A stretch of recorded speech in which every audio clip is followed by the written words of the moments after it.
Audio Jungle. Nah, ayo tuntut ilmu, belajar. Apalagi saat belajar pun juga pilih guru yang benar. Jangan salah guru. Penyakit orang sekarang itu dua. Enggak ngaji atau salah ngaji. Enggak ngaji, dia enggak belajar, enggak nuntut ilmu dari sumber yang benar. Atau salah ngaji, saya belajar, tapi belajarnya salah guru, salah ngaji, bukan dari sumber yang benar. Baru sekalinya hadir majelis, pulang majelis, wah saya udah belajar. Ini kelas pertama saya hari ini. Pulang udah bisa mengkafirkan orang, membedakan orang. Wah, bisa mengkafirkan, bisa mensyirikkan orang. Itu bukan ngaji. Pengajian itu yang ngajarin kita rahmat sama orang, cinta sama orang, bukan yang ngajarin benci. Keluar dari pengajian mencintai semua orang, pengen bantu orang, nolong orang, silaturahmi, birrul walidain. Bukan keluar dari pengajian bawaannya pengen nabokin orang, pengen tawuran, pengen gebugin orang, pengen makan orang bawahnya. Ente habis dari pengajian habis nonton tinju. Pengajian ada tawuran. Ustadz ente, ustadz apa preman? Kalau ente mau belajar ilmu, ya sama ulama. Kalau mau belajar berantem, ya sama guru karate sono. Perginya ke sana, ke ring tinju, bukan ke masjid. Tujuannya. Pilih-pilih, lihat ngajinya sama siapa, bergurunya sama siapa. Jangan sampai salah guru. Awas, jangan dibodohin. Enggak semua orang, tapi bacaan Qurannya fasih, merdu, indah. Nabi juga memuji bacaan. Nabi juga menyebut ada orang yaqra'unal Qur'an, yaqra'unal Qur'an la yujawis tarajihim. Ahli membaca Quran, tapi Quran cuma di mulut, enggak nyampe ke tenggorokan. Qurannya itu tidak melewati tenggorokan, aman dari mereka. Maksudnya kemana? Qurannya nggak nyampe ke hati, cuma di mulut doang. Lewat tenggorokan aja juga enggak. Bagaimana mau nyampe ke hati? Mereka kata Nabi, orang-orang tersebut, kamu jangan tertipu dengan orang-orang macam begitu. Walaupun merdu bacanya, jangan tertipu. Lihat dulu, kritis, lihat dulu sanadnya, lihat dulu sumbernya. Jangan kita tertipu dengan kemerduan atau bahkan hafalan Quran yang dia punya. Lihat dulu sanadnya bagaimana. Nabi dalam Sahih Bukhari bilang, yaqra'unal Qur'an la yujawizu tarajihum. Di sekelompok kaum di akhir zaman, mereka membaca Al-Quran, tapi Quran jangankan nyampe ke hati, ngelewatin tenggorokan aja tidak ngelewatin tenggorokan, cuma di mulut. Dan mereka asal tahu aja, dan yang meruguna minad din kama yang merugusah min ramiyah. Mereka mental dari Islam, mental dari agama, sebagaimana anak panah mental dari busurnya. Anak panah kalau terlontar dari busurnya nggak balik lagi. Ada nggak begitu nembak anak panah, dia balik lagi? Kagak, mental ke sana, udah beda arah. Nah, orang-orang yang kayak begitu mental dari din, dari agama. Sebagaimana anak panah mental dari busurnya. Ditanya simahum at-tasbid atau tahrik, ada cirinya mereka. Ciri mereka itu adalah tahlik. Siapa yang mau ikut aliran mereka, botakin kepala. Maksudnya apa?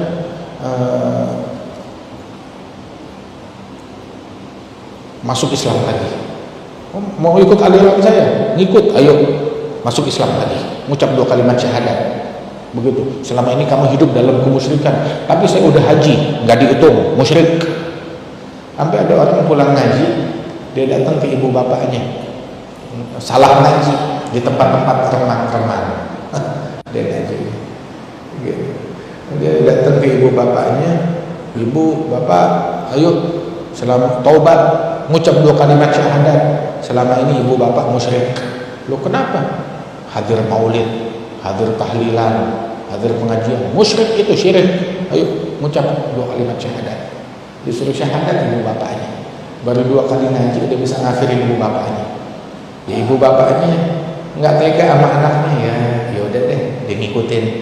Nggak lama besokannya datang bawa orang, ibu bapak ini saya bawa orang ustadz saya. Kenapa? Ibu sama bapak sekarang nikah lagi, selama ini nikahnya nggak sah, sebab kan waktu nikah ibu sama bapak dalam keadaan musyrik.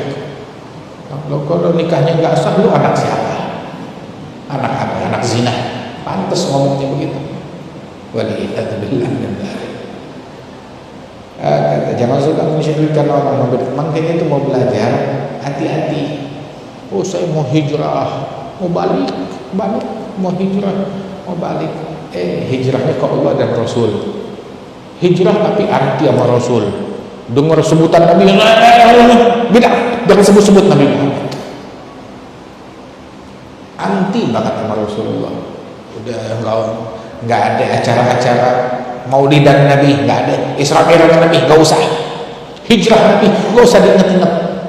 Ulang tahun, oh iya, saya ulang tahun, anak saya ulang tahun, begitu. Tapi kalau maulid enggak, mendingan bantu orkesan daripada bantuin acara maulid Nabi. Ada orang wataknya begitu, sampai segitunya sama Nabi Muhammad. Ayo sini doa, begitu udah acara maulid, kagak, saya bisa doa sendiri, nggak perlu Nabi. La haula wala quwwata illa billah. Dampak dari salah mengaji. Dikira, dan kebanyakan, maaf, kebanyakan yang jadi korban salah mengaji ini kebanyakan adalah orang-orang yang dia kira dirinya intelek, maju, modern. Justru orang-orang begini yang dikiranya intelek, maju, modern, maju dalam bidang duniawi, mereka dimangsa oleh predator agama. Hati-hati. Jadi pikir, saya udah dimangsa atau belum? Mikir aja, cari tahu hal-hal yang semacam ini. Sebab ilmu nggak ngajarin mencaci, memaki, apalagi apa yang mengkafirkan dan mensyirikkan. Nggak ada. Nabi Muhammad nggak ada satupun hadis Nabi ngafirkan orang, membid'ahkan orang, mensyirikkan orang, nggak ada. Nabi bilang kepada orang Islam, kamu kafir, kamu musyrik, kamu munafik. Tidak ada, nggak ada. Baik dalam perkara dunia ataupun dalam perkara agama, tidak ada. Ada yang macam begini. Sebab kita harus introspeksi diri kita. Introspeksi diri kita. Mau 1000 orang menasehati kita, tapi kalau dari dalam diri kita tidak punya penasehat dari dalam lubuk hati kita, nggak bakalan benar. Muslim, orang pintar adalah yang bisa mengintrospeksi dirinya. Dia cari tahu. Tapi kalau merasa diri saya paling benar, saya paling ini, nah ini udah repot kayak begini. Kebodohan tuh ada 2, ada jahil basit, ada jahil murakkab. Jahil basit, bodoh stadium 1. Apa itu? Bodoh, dia tidak tahu tentang suatu hal. Dikasih tahu, ya udah dia tahu, dia paham. Dia nggak tahu mana jalan ke alamat ini di mana. Oh, kamu terus belok kanan, belok kiri. Oh iya, dia nggak tahu. Dikasih tahu, dia ngerti. Ada juga bodoh yang satu lagi, sok tahu. Pokoknya belok sini dia ngarang deh. Dikasih tahu sama orang, bukan itu alamat, ke sini. Enggak, ke sini. Sebab kalau ada orang bodoh, dia tidak tahu, obatnya dikasih tahu selesai. Tapi kalau bodoh stadium 4, sudah terangkai di benaknya sebuah kekeliruan, kesesatan. Maka ada 2 kerjaan. Yang pertama, yang salah itu mesti dirombak, dibersihin dulu, baru diberikan pengetahuan yang benar. 2 dua kerjaan yang harus dilakukan di sana. Nah ini susah. Kalau ada orang kamu bodoh, ya, kamu nggak tahu, kamu salah, oh dia kasih tahu yang benar di sana, dia ngerti. Tapi kalau bilang enggak, saya ngerti, saya tahu, saya udah benar.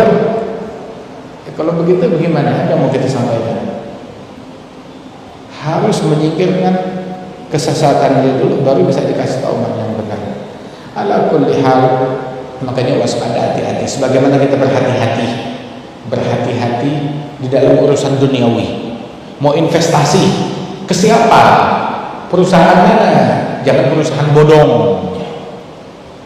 Mau investasi duniawi. Begitu juga saat kita mau invest akhirat. Makna invest akhirat, kita mau menyerahkan kendali akhirat kita kepada seseorang. Hati-hati. Cek dulu, periksa dulu. Kita sekarang mau menyerahkan modal kita, dunia kita kepada seseorang. Hati-hati.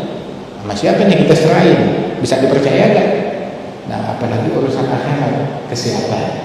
Bisa dipercaya atau enggak orangnya? Cari tahu. Ya Rabb, mudah-mudahan Allah Ta'ala berikan keselamatan kepada kita sekalian. Fadhal. Boleh ada yang mau tanya?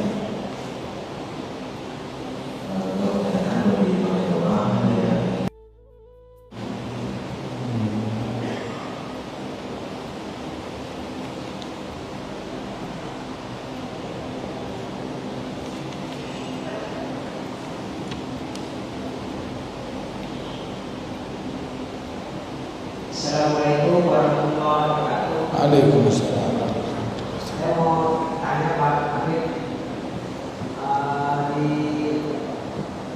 tempat lain juga di masjid lain ini ya, itu ada imam ya, imam itu kenapa disalah? Terus menurut sekelompok itu dibilangnya itu orang fasik gitu Pak Habib. Nah, setelah imam itu akan melakukan jadi imam itu sekelompok itu tidak terkait sholatnya. Setiap imam itu akan imam itu pasti mereka akan beda. Itu menurut kamu gimana kok? Masalahnya agama kan bukan nurutin saya. Nah, begitu. Jadi bukan menurut saya, menurut syariat bagaimana? Begitu. Bukan menurut kita. Nabi bilang sallu khalfal bar wal fajir. Salatlah kalian di belakangnya, mau imamnya orang baik ataupun imamnya orang jahat. Jangan fanatik kita. Imamnya orang baik ataupun imamnya orang jahat. Sebab zaman sekarang yang dibilang jahat, manusia itu terlalu gampang memberikan label kepada orang lain yang nggak sepaham dengan dia, munafik, jahat, fasik, terlalu gampang.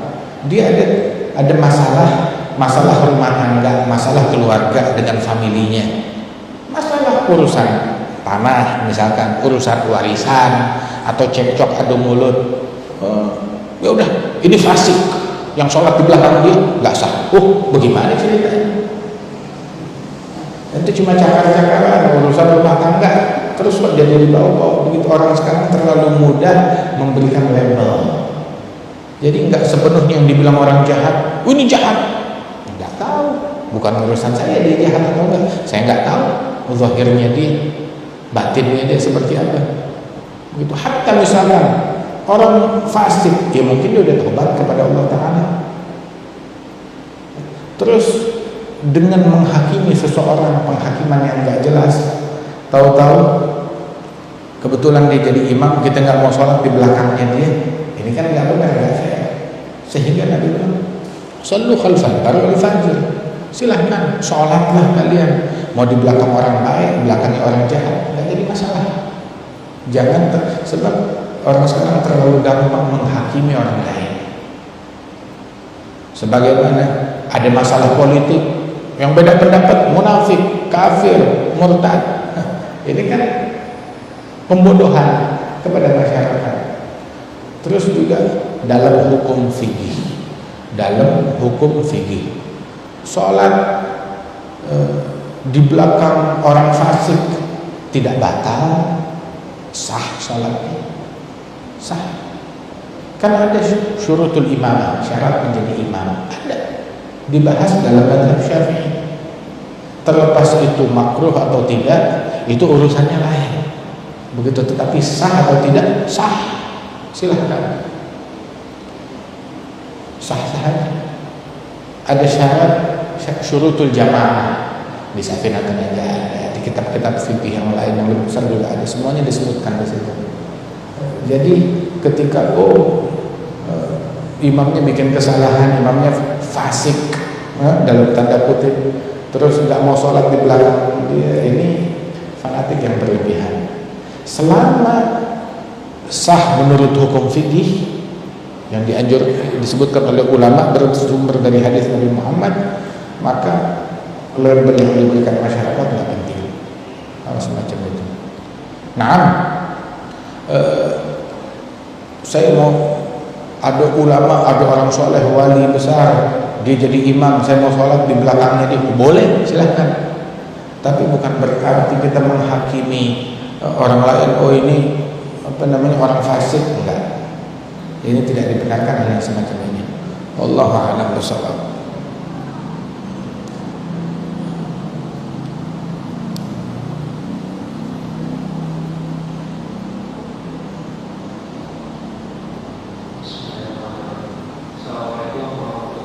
Waalaikumsalam. Tapi teman saya Agus ingin bertanya mengenai ayat Al-Quran tadi yang menyatakan walaupun jinna wal insa illa liya'budun. Artinya kan kita itu sekarang untuk mengabdi. Nah, pertanyaan saya, batasan batasan ibadah kita itu maksudnya sifatnya yang spiritual saja atau bagaimana Assalamualaikum warahmatullahi wabarakatuh. Ibn Athaillah Iskandari bilang, lamma alimal haqqu minka wujudal malal lawana laka ta'at. Allah tahu kita orang yang mudah jenuh, maka dibikin ketaatan beragam. Ketaatan itu macam-macam. Salat ketaatan, puasa juga ibadat. Kemudian juga zikir. Zikir bukan satu macam, ada banyak. Subhanallah, alhamdulillah, la ilaha illallah, Allahu akbar, la haula wala quwwata illa billah. Ada beragam zikir. Tilawatul Quran, kemudian juga sedekah, berinfak, pergi haji, umrah, begitu hadir majlis ta'lim, silaturahmi, birrul walidain, ngasih salam kalau ketemu orang Islam, tersenyum di wajah muslimin, belajar ilmu agama, mengajarkan ilmu agama, ngebantuin orang bawa barang, begitu, nolong orang yang kesusahan, menggembirakan orang lain. Itu ada banyak. Ketaatan itu ada banyak macamnya. Makanya dibilang tuh at-turuq al-musilah ilallah bi'adadi anfasil bashar. Jalan untuk sampai kepada Allah sejumlah nafas manusia, saking banyaknya.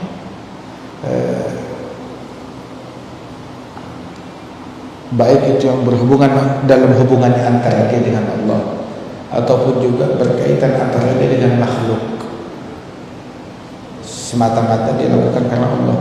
Bahkan di dalam hubungannya dengan istri, dengan suami, mendidik anak-anak, itu juga ibadat. Itu juga ibadat.